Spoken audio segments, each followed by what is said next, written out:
दोस्तों, क्या आपने कभी सोचा है इंडिया की सबसे बड़ी इंडस्ट्री कौन सी है? आईटी? नहीं। Real estate? नहीं। एफएमसीजी? बिल्कुल नहीं। इंडिया की सबसे बड़ी इंडस्ट्री है वेटिंग। हाँ, सही सुना, वेटिंग। 3 साल से रेलवे टिकट कंफर्म नहीं हुई है। बैंक में फॉर्म डाला था, अब तक एग्जाम नहीं हुआ। यूपीएससी की तैयारी करने वाला 22 साल का लड़का अब 28 साल का हो गया है। जब आपने तैयारी शुरू करी आप कितने साल के थे? सर उस समय हम 18 साल के थे और अभी? अभी हम 30 साल के हो गए। और अगर पूछ लिया उससे क्या कर रहे हो तो कहता है प्रिपरेशन चल रही है। दोस्तों, आज हम बात करेंगे एक ऐसी बीमारी की जिसका इलाज किसी मेडिकल बुक में तक नहीं है और ना ही जिक्र है। इसका इलाज कोचिंग सेंटर्स वाले बेचते हैं, लेकिन ये बीमारी को खत्म करने की बजाय उसे और बढ़ा देते हैं। और ये बीमारी है सरकारी नौकरी की। इमेजिन करो, आप मेट्रो स्टेशन पर खड़े हो, आपके पास टिकट है, ट्रेन आनी बाकी है। आपके पास स्टेशन मास्टर आता है, बोलता है सर ट्रेन 2 घंटे लेट है। आप वेट करते हो। स्टेशन मास्टर फिर 2 घंटे बाद आता है, बोलता है सर ट्रेन 4 घंटे लेट है। आप वेट करते हो। फिर वो 6 घंटे बाद आता है और बोलता है सर ट्रेन का ट्रैक चेंज हो गया है, ट्रेन कल आएगी। आप सोचते हो इतना तो रुक लिया, अब और वेट कर लेता हूँ। और दूसरे दिन ट्रेन कैंसल हो जाती है। आप 12 घंटे से वहां भूखे प्यासे बैठे हो और ट्रेन भी कैंसल हो गई है। तो अब सवाल यह है कि आप क्या करोगे? हमें कमेंट सेक्शन में बताइए। यही है संक कॉस्ट फैलेसी। पर ये सिर्फ ट्रेन का केस नहीं है, यह है इंडिया के करोड़ों युवाओं की लाइफ का प्लॉट। देखो, बात सिर्फ एग्जाम की नहीं है, बात है एक ऐसी साइकोलॉजिकल कंडीशनिंग की जो हमें बचपन से सिखाई गई है। स्कूल में टीचर कहती थी बेटा खूब पढ़ो, अच्छे अंक लाओ, अच्छी नौकरी मिलेगी। घर में पिताजी कहते थे सरकारी नौकरी मिल गई तो लाइफ सेट बेटा। और अंकल जी कहते थे बेटा प्यार मोहब्बत सब धोखा है, सरकारी नौकरी की तैयारी कर लो, मौका है। फिर क्या था, हम मान गए। और ये जो मान लिया, इसी को बोलते हैं कल्चर इनहेरिटेंस। मतलब जैसे दहेज लेना गलत है लेकिन सब लेते हैं, वैसे ही हम भी गवर्नमेंट जॉब के पीछे पड़े रहते हैं। क्यों? क्योंकि सब कर रहे हैं। बात करते हैं मेरे पड़ोस के भैया जी की, जिन्होंने बीटेक किया है, जिनका ग्रेजुएशन 2018 में कंप्लीट हुआ था। एक दिन उनके पिताजी ने बोला बेटे प्राइवेट सेक्टर में मत जाना, वहां नौकरी से निकाल देते हैं, 1 साल गवर्नमेंट जॉब की तैयारी कर लो। भैया जी ने बोला ठीक है। फर्स्ट अटेम्प्ट में उनका सिलेक्शन नहीं हुआ। अंकल जी ने बोला बेटे एक बार और ट्राई कर लो। फिर 2 साल, फिर 3 साल, फिर 4 साल, और आज वो 28 साल के हो गए हैं। कोई जॉब नहीं, कोई स्किल्स नहीं, कोई एक्सपीरियंस नहीं, कोई गर्लफ्रेंड नहीं। वो खाली खाली से रहते हैं। वो जिंदा तो हैं लेकिन जिंदगी को जीते नहीं। क्या आपके घर के आसपास कोई ऐसा है? कमेंट करके बताओ। कहीं वो आप स्वयं तो नहीं। हर दूसरे तीसरे दिन न्यूज में आता रहता है। Air India had listed around 2,200 job vacancies. More than 25,000 job seekers gathered at Air India's office. हर साल लगभग 10 लाख लोग यूपीएससी का फॉर्म भरते हैं, लेकिन फाइनल लिस्ट में सिर्फ 900 कैंडिडेट्स ही पहुंच पाते हैं, यानी कि सक्सेस रेट हुआ 0.1% से भी कम। The Odisha police had a job opening for 183 posts in the Home Guard. More than 10,000 people applied for the job. 8,500 could sit for the exam. If you applied for a job in 2022, you were 1 in 50, but in 2026, you're 1 in 200. और भी बहुत कुछ, लेकिन कोई बात नहीं करता उनके बारे में जो इन 200 लोगों के बीच में जगह नहीं बना पाए। कोई नहीं बताता उस लड़के के बारे में जिसने अपने पिताजी के पेंशन के पैसों से कोचिंग की और बाद में फेल हो गया। कोई नहीं बताता उस लड़की के बारे में जो 4 साल तक लाइब्रेरी में बैठी रही और उसकी किडनी खराब हो गई। दोस्तों, ये कोई मनगढ़ंत कहानी नहीं है, ये रियल लाइफ स्टोरीज हैं। ये फुली रिसर्च बेस्ड है उन लोगों पे जो इस ट्रैप में फंसे हुए हैं या इस ट्रैप से बाहर निकलने की कोशिश कर रहे हैं। मैं आपसे कुछ छुपाना नहीं चाहता। थीसिस ये कहते हैं कि सरकारी नौकरी का ट्रैप किसी एक इंसान की गलती नहीं है, ये एक सिस्टमेटिक फेलियर है जो हमारी इनसिक्योरिटीज का फायदा उठाता है। हम सभी इनसिक्योर हैं। प्राइवेट जॉब में निकालने का डर, पेंशन नहीं मिलेगी, ये सब रियल है। पर जब हमारे इस डर को कोचिंग माफिया, हमारे पेरेंट्स, हमारा समाज, हमारे रिश्तेदार और हम खुद फ्यूल करते हैं तो ये ट्रैप बन जाता है।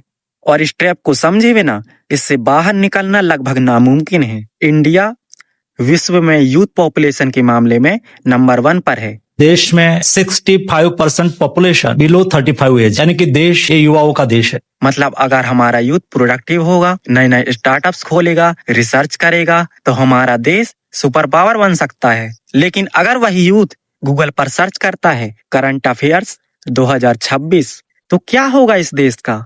वो इंजीनियर नहीं बनेगा, वो साइंटिस्ट नहीं बनेगा, वो कुछ नहीं बनेगा। बोलेंगे एस्पिरेंट।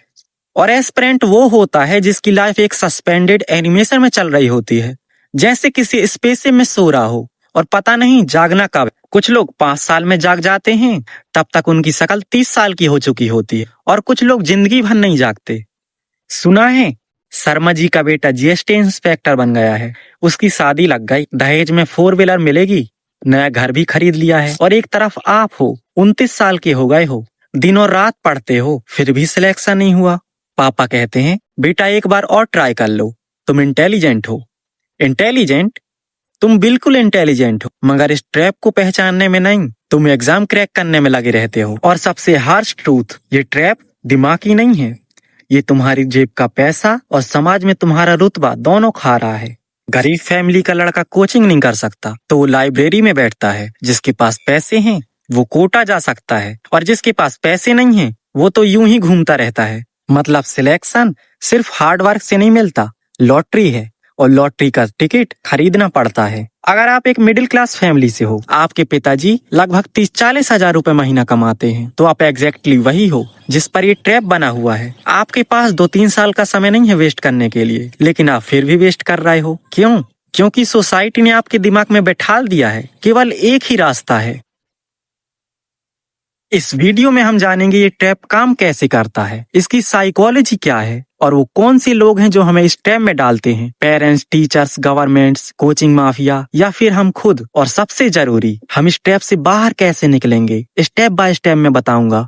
फॉलो योर पैशन और सब हो जाएगा। मैं ये बिल्कुल नहीं बोलूंगा, मैं बोलूंगा फैक्ट्स, नंबर्स, रियल स्टोरीज, और वो रास्ते जो कोई नहीं बताता। दोस्तों, मैं भी वहीं से हूँ जहाँ से आप हो। मैंने भी लाइब्रेरी में 5 साल वेस्ट किए हैं। मैंने भी सुना है बेटे सरकारी नौकरी नहीं तो कुछ नहीं, और इसलिए मैं ये कर रहा हूँ आपके लिए, अपने लिए, और उन सभी के लिए जो 10 बाई 10 के रूम में अपना बेस्ट देने की कोशिश कर रहे हैं। मुझे अभी याद आया, एक बार मेरे दोस्त ने मुझसे कहा था, भाई अगर मैं प्राइवेट जॉब करूं तो लोग क्या कहेंगे। तब मैंने मुस्कुराते हुए कहा था, क्या तुम्हें वो 5 साल बाद पेंशन देंगे? क्या वो तुम्हारे परिवार के खर्चे उठाएंगे? क्या वो तुम्हारी शादी करवाएंगे? वो कुछ नहीं बोला। दोस्तों, इस ट्रैप की पहली दीवार है लोग क्या कहेंगे, और आज हम उस दीवार को तोड़ेंगे।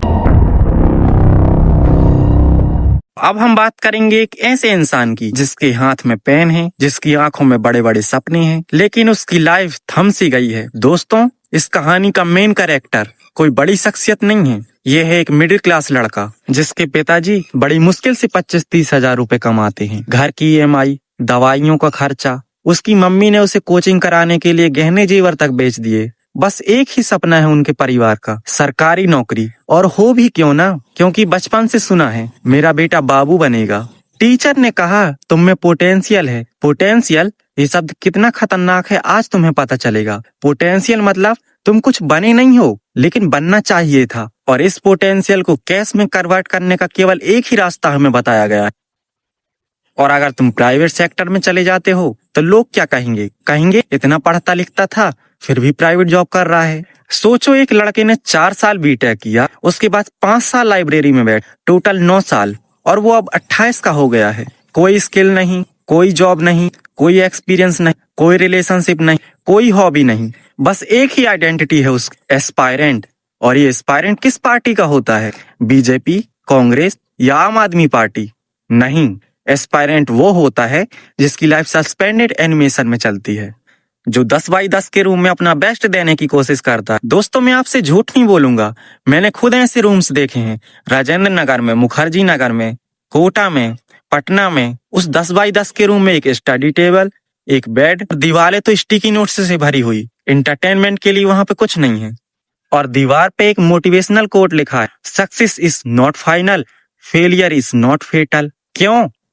क्योंकि उसने अपने आप को मिटा दिया है, अपनी हॉबीज को वो डिस्ट्रैक्शन समझता है। इसी रूम में वो 5 साल बिता देता है, और पेरेंट्स कहते हैं बेटा थोड़ा और ध्यान लगा के पढ़ाई करो, इस बार पक्का हो जाएगा। कोचिंग वाले बोलते हैं तुमने प्रैक्टिस नहीं की थी, इस बार और प्रैक्टिस करो। कोई नहीं पूछता तुम ठीक तो हो ना। दोस्तों, एस्पायरेंट कोई विलेन नहीं, वो विक्टिम है एक ऐसे सिस्टम का जहां पर सफलता का मतलब ही सरकारी नौकरी रख दिया गया है। वो एस्पिरेंट अकेला नहीं बना, और ना ही अपनी मर्जी से बना है, बल्कि उसके अपनों ने उसे इस ट्रैप में ढकेला है। एक दिन चाचा जी आए, उन्होंने कहा बेटा क्या कर रहा है? तब पिताजी ने कहा प्रिपरेशन कर रहा है। तब चाचा जी ने कहा, शर्मा जी का बेटा तो जीएसटी इंस्पेक्टर बन गया है, उसकी शादी लग गई, दहेज में 4 व्हीलर मिलने वाली है, उसकी तो लाइफ सेट है। और एक तरफ आप हो, 29 के हो गए हो, बाल सफेद हो रहे हैं, पेट निकला हुआ है, ठीक से सोते तक नहीं हो। ये जो तुलना करने की आदत होती है ना, तुम्हें मालूम है इसमें कितना जहर है। मतलब तुम कुछ नहीं हो, तुम्हारी मेहनत बेकार है, तुम्हारी कोई पहचान नहीं है। जब तक तुम सरकारी नौकरी नहीं लाओ तुम असफल माने जाओगे। और हमारे पेरेंट्स, उन्हें विलेन समझने की गलती बिल्कुल मत करना।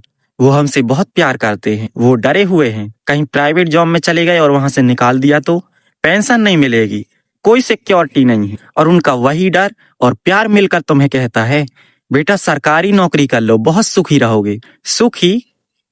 ट्रांसफर ऑर्डर आया है 2000 किलोमीटर दूर का, जिसका बॉस उसे रोज डांटता है।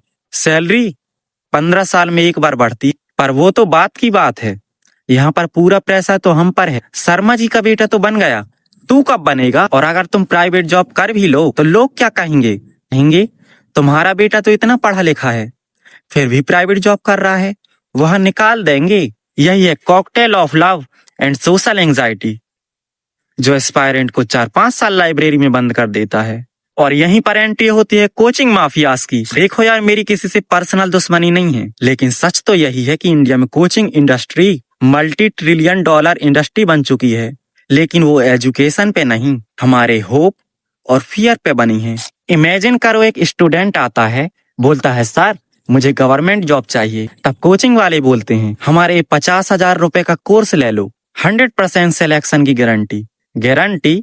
गारंटी इस बात की है कि तुम 2 साल दोगे, और अगर सिलेक्शन नहीं हुआ तो बोल देंगे तुमने प्रैक्टिस कम की थी। दोस्तों, ये सिर्फ कोचिंग नहीं है, ये पूरा एक ट्रैप है, जहां रूम का 8,000 रुपए, घर का खाना बोल के टिफिन सर्विस वाले डबल पैसा लेते हैं, और चाय वाला फ्री वाईफाई के नाम पे 50 रुपए की चाय बेचता है। जब तक एस्पिरेंट इस ट्रैप में फंसा होता है, सबका फायदा होता है। किसी को कोई मतलब नहीं तुम्हारा सिलेक्शन हो या ना हो। ये कोचिंग माफिया होप बेचते हैं, लेकिन इस होप की एक्सपायरी डेट नहीं बताते, और जब होप खत्म होती है तो नया बैच लॉन्च कर देते हैं, और वो एस्पायरेंट फिर से बैच ले लेता है। उसे डर है अगर छोड़ दिया तो 2 साल वेस्ट हो जाएंगे, और लोग क्या कहेंगे। शादी की बात चल रही थी, किसी ने पूछा लड़का क्या करता है? प्राइवेट जॉब करता है, 50,000 रुपए मिलते हैं। ठीक है, पर कोई सरकारी वाला मिले तो बताना, सैलरी 10-20 हजार भी मिलेगी तो चलेगा। इसका मतलब समझ रहे हो? सरकारी नौकरी सिर्फ नौकरी नहीं है, ये सोशल मल्टीप्लायर है। अगर एक प्राइवेट जॉब वाला 50,000 रुपए कमाता है तो उसकी वैल्यू 50,000 रुपए ही होगी।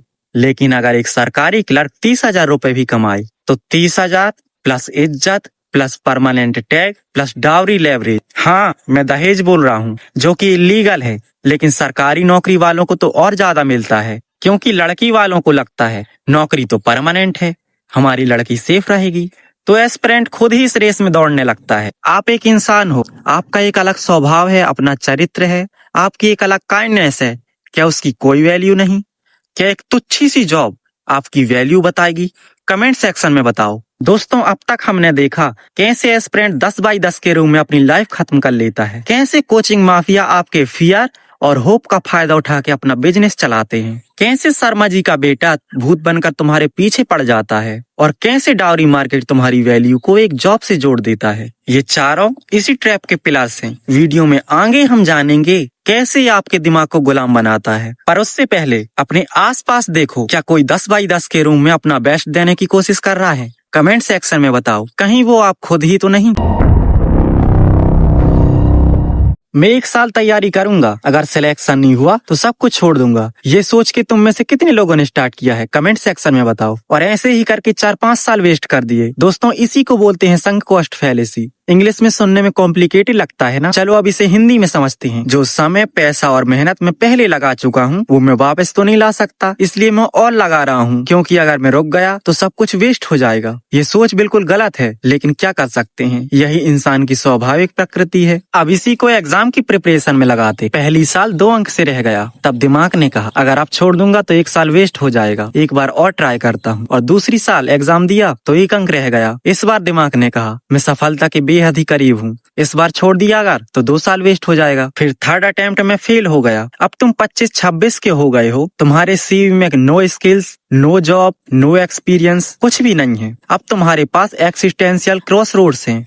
अगर मैं अब छोड़ूंगा तो लोग क्या कहेंगे और मैं खुद से क्या कहूंगा कि मैं असफल हूँ। मैंने 3 साल वेस्ट कर दिए। ये सोच इतनी खतरनाक होती है कि तुम फिर से लाइब्रेरी में चले जाते और इस बार होप से नहीं, डर से। डर कि अगर तुम रुक गए तो तुम्हारा जीवन व्यर्थ है। ये बताओ, तुम 5 साल लाइब्रेरी में बैठते हो, ऑलरेडी 28 के हो चुके हो, तुम अब भी सफल होने के लिए पढ़ रहे हो या फिर हारने से बचने के लिए? यही स्ट्रैप का लूप है जहाँ तुम गुलाम भी हो और गुलाम बनाने वाले भी। तुम्हें पता है तुम्हारे जीतने के चांस कितने कम हैं, तुम फिर भी दौड़ रहे हो इस रेस में। क्यों? क्योंकि तुम्हें कोई नहीं बताता रियल नंबर्स, रियल प्रोबेबिलिटीज। सोचो, एक नोटिफिकेशन आया 120 पोस्ट के लिए, 25 लाख लोगों ने फॉर्म भरे। इसमें सिलेक्शन का रेशियो कितना होगा? 0.05% से 0.1% तक। चलो इसे समझने के लिए रियल लाइफ से कंपेयर करते हैं। बिजली गिरने से मरने की संभावना 0.06%, 11 उंगलियों के साथ पैदा होने की संभावना 0.02%। मतलब हमारी सरकारी नौकरी लगने के चांस भी इसी के आसपास हैं। अगर मैं सच कहूँ तो तुम एक लॉटरी खेल रहे हो जहाँ इस टिकट की कीमत है तुम्हारी जवानी। कोचिंग वाले बोलते हैं कड़ी मेहनत करो, सिलेक्शन हो ही जाएगा। भाई मेहनत तो 25 लाख एस्पायरेंट्स ने की ना, पर सिलेक्शन सिर्फ 120 का। कुछ समझ रहे हो? ये सिर्फ मेहनत का खेल नहीं है। मैंने बहुत सारे टॉपर्स के इंटरव्यूज देखे हैं। वो बोलेंगी मैं दिन में 14-15 घंटे पढ़ता था, 4 साल लगा दिए, but I never lost faith और फाइनली मेरा सिलेक्शन हो गया। क्या वो बोलेगा 25 लाख में से 99.9% लोग फेल हो गए? नहीं, वो बोलेगा उन्होंने मेहनत नहीं की। ये झूठ है, लेकिन प्रॉफिटेबल झूठ है। अब हम सोसाइटी के सबसे बड़े झूठ को पकड़ेंगे। सरकारी नौकरी मिलेगी तो लाइफ सेट। सुना है तुम्हारा ट्रांसफर ऑर्डर आया है, पोस्टिंग 200 किलोमीटर दूर हुई है। क्या ये अच्छी बात है जहां तुम खुद का एड्रेस तक डिसाइड नहीं कर सकते? लोग सोचते हैं मैं सरकारी नौकरी करूंगा तो लोग पैर छुएंगे। ये सुनकर मुझे हंसी आती है, पर reality 99% government employees lowest rank पर होते हैं और ऊपर से नेता लोगों का प्रेशर आता है कि मेरी फाइल पास करो। आप ही बताओ इसमें कहाँ का पावर है? पावर तो बस नाम का है। प्राइवेट जॉब में एक 25 साल का लड़का ज्वाइन करता है, 30 की उम्र तक वो टीम लीडर बन जाता है और 35 की उम्र तक मैनेजर बन जाता है। सैलरी भी 10 से 15 गुना बढ़ गई है। जबकि सरकारी नौकरी में सेम डेस्क, चाहे आप 25 के हो या 50 के, आपकी सैलरी भी 15 साल में एक बार बढ़ती है और पेंशन तब मिलेगी जब नया एनएसपी आएगा। तो आप ही बताइए इसमें क्या सेट है? कुछ भी नहीं। मैं नहीं कहता कि सरकारी नौकरी बेकार है, बट जो तुम्हें सोसाइटी ने बताया है कि लाइफ सेट होती है वो गलत है। सरकारी नौकरी एक सेफ पिंजरा है। तो अब चॉइस तुम्हारी है, तुम खुले आसमान में उड़ना चाहते हो या उस पिंजरे में बंद रहना। ब्रिटिश टाइम में ICS यानी इंडियन सिविल सर्विस, DM यानी डिस्ट्रिक्ट मजिस्ट्रेट, ब्रिटिश तो चले गए लेकिन उनका कल्चर रह गया। वो सरकारी बाबू, सफेद कुर्ता, स्टील टिफिन और पैटी अथॉरिटी, और वो बन गया सक्सेस का आइकन। और फिर आया साल 1960 से 1980 के बीच का समय, तब लाइसेंस राज आया। बिना लाइसेंस के प्राइवेट कंपनीज कुछ भी नहीं कर सकती थी। उस समय पे गवर्नमेंट जॉब का बहुत प्रचलन था। तब सरकार केवल नौकरी नहीं देती थी, पावर भी देती थी। एक छोटा सा क्लर्क बड़े बड़े बिजनेसमैन को घंटों बिठा सकता था। और फिर आया साल 1991, तब न्यू इकोनॉमी ओपन हुई, तब प्राइवेट जॉब्स आई।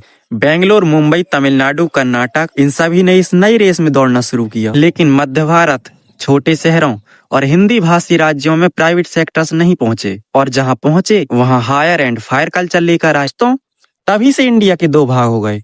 एक इंडिया जो रिस्क ले रहा है और एक इंडिया जो इतना डर गया है कि खुद को एक पिंजरे में बंद कर लिया है, और वो पिंजरा है सरकारी नौकरी। स्क्रेच का फिजिकल एड्रेस है राजेंद्र नगर, मुखर्जी नगर, प्रयागराज, कोटा, पटना। दोस्तों ये वही लोकेशंस हैं जहां पर हर गली में कोचिंग सेंटर, हर बिल्डिंग में हॉस्टल और हर कॉर्नर पे टिफिन सर्विस अवेलेबल है। यहाँ का एस्पिरेंट 14-15 घंटे पढ़ता है, महीनों तक घर नहीं जाता। सोचो क्यों बिहार, राजस्थान, मध्य प्रदेश, हरियाणा में इतना क्रेज है, जबकि गुजरात, महाराष्ट्र, तमिलनाडु में इनकी तुलना में कम। क्योंकि मध्य भारत में प्राइवेट सेक्टर्स डेवलप नहीं हुए, वहां पर सबसे बड़ा एम्प्लॉयर गवर्नमेंट ही है। कोस्टल स्टेट्स में सरकारी नौकरी एक ऑप्शन है, एकमात्र ऑप्शन नहीं। तो ये जो आप देख रहे हैं ये पर्सनल फेलियर नहीं है, ये एक डेमोग्राफिकल डेस्टिनी है। दोस्तों अगले चैप्टर में मैं आपको स्टेप बाय स्टेप बताऊंगा कैसे बाहर निकले इस ट्रैप से। क्या आप तैयार हैं? इस वीडियो को बनाने का मेरा मेन मकसद गवर्नमेंट जॉब को गाली देना नहीं, और ना ही मैं ये कहना चाहता हूँ कि एस्पायरेंट बेवकूफ है। वो बेवकूफ नहीं है, वो रैशनल है, और उसकी रैशनैलिटी को समझे बिना उसकी मदद करना लगभग नामुमकिन है। क्या तुमने कभी सोचा है लोग गवर्नमेंट जॉब को लेकर इतने पागल क्यों हैं? क्योंकि प्राइवेट सेक्टर में वो 3 चीजें नहीं है जो गवर्नमेंट सेक्टर में है। अगर आज आपकी प्राइवेट जॉब चली जाए तो आप सड़क पर आ जाएंगे। सही कहा ना? गवर्नमेंट जॉब में आपको कोई नहीं निकालेगा, चाहे आप कितने भी लेजी क्यों ना हो। यही सिक्योरिटी है। जब शादी की बात होती है तो लोग अक्सर पूछते हैं, लड़का क्या करता है? प्राइवेट जॉब करता है, मैनेजर है। वो क्या होता है? लेकिन अगर तुम गवर्नमेंट जॉब करते हो, चाहे चपरासी ही क्यों ना हो, लोग तुम्हारे पैर छुएंगे। ये रिस्पेक्ट बिल्कुल रियल है। प्राइवेट जॉब में तुम में से किसके साथ अन्याय हुआ है? कमेंट करके बताओ। बॉस गाली देता है, छुट्टी के दिन भी काम पर बुलाता है, और अगर मना करते हैं तो काम से निकाल देगा। कोई पीएफ नहीं, कोई इंश्योरेंस नहीं। तो एक छोटे शहर का लड़का सोचता है गवर्नमेंट जॉब ही सेफ ऑप्शन है। मेरे भाई, जब तुम अपनी पूरी जवानी, पूरी पहचान, पूरा फ्यूचर एक लॉटरी टिकट पर लगा देते हो तो वो रैशनैलिटी ट्रैप बन जाती है। मैं तुम्हें डराने नहीं आया, मैं तुम्हें इस ट्रैप से बाहर निकालने आया हूँ। और आज मैं शेयर करूंगा तुम्हारे साथ वो स्टेप्स जिनकी मदद से मैं खुद इस ट्रैप से बाहर निकला हूँ, हजारों लोगों को निकलते देखा है। एक सोच है, एक बार और ट्राई करता हूँ, इसे बदलना है। आज बैठो, एक पेन पेपर लो, उस पर लिखो मैं इस एग्जाम को जो आप देना चाहते हो इतनी अटेम्प्ट दूंगा, और लास्ट अटेम्प्ट की डेट लिखो और इस पेपर को साइन करो। और उसके बाद मैं कोई एग्जाम नहीं दूंगा, और अपने आप से वादा करो कि क्वाइटिंग नहीं है, ऑनरिंग और डील विथ योर सैनिटी है। जब तुम्हारा टाइम बजट खत्म होगा, तुम बुक बंद करोगे, तुम लाइब्रेरी से उठोगे, उस 10 बाई 10 के रूम से बाहर निकलोगे और बोलोगे मैंने वो किया जो मैंने डिसाइड किया, और अब मैं अपनी लाइफ में आगे बढ़ रहा हूँ।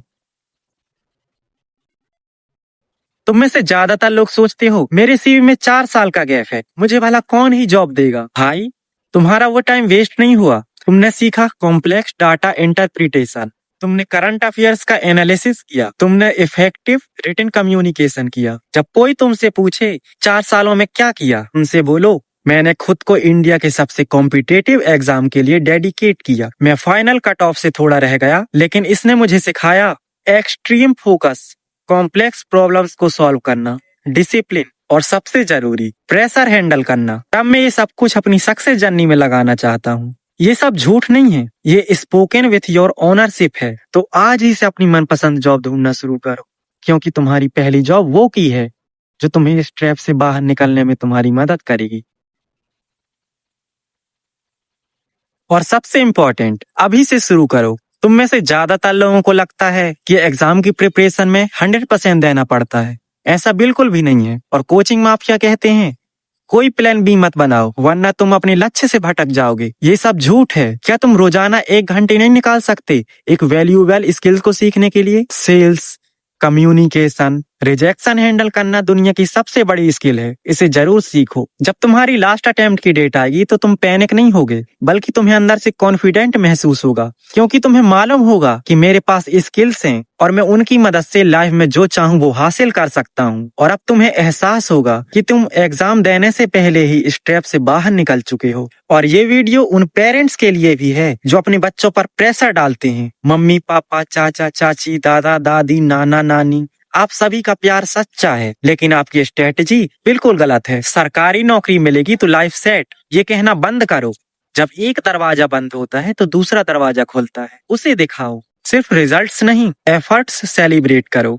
अगर आपके बच्चे ने 1 साल पूरी ईमानदारी से पढ़ाई की है तो ये बहुत बड़ी बात है। चाहे सिलेक्शन हो या ना हो, उसे सेलिब्रेट करो।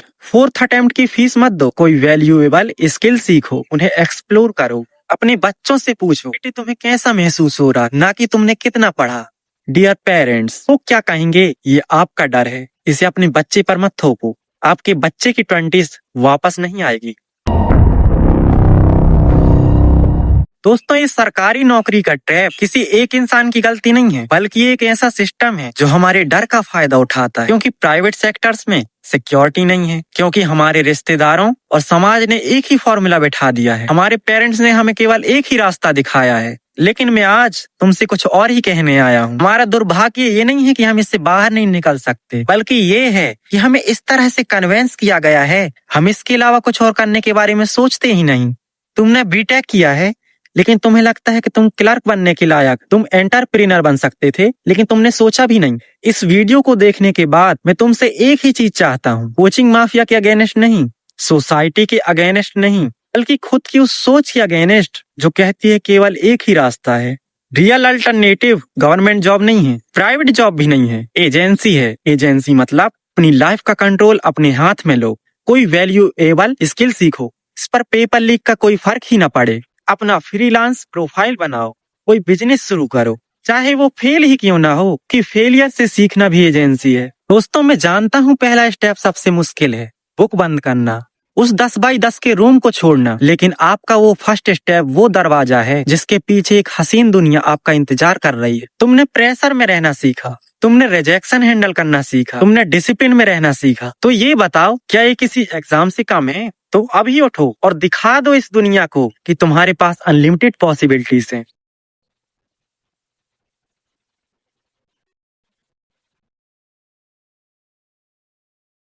दोस्तों, वीडियो को यहाँ तक देखने के लिए दिल से थैंक यू। इस वीडियो को ज्यादा से ज्यादा लोगों तक शेयर करो, क्योंकि जब तक लोग अवेयर नहीं होंगे इस ट्रैप में फंसते ही चले जाएंगे। अभी हमारा चैनल छोटा है, लेकिन आप लोगों के सपोर्ट से हम बहुत ही जल्द 1000 सब्सक्राइबर्स क्रॉस कर जाएं। मुझे विश्वास है आप पर और आपकी काबिलियत पर भी।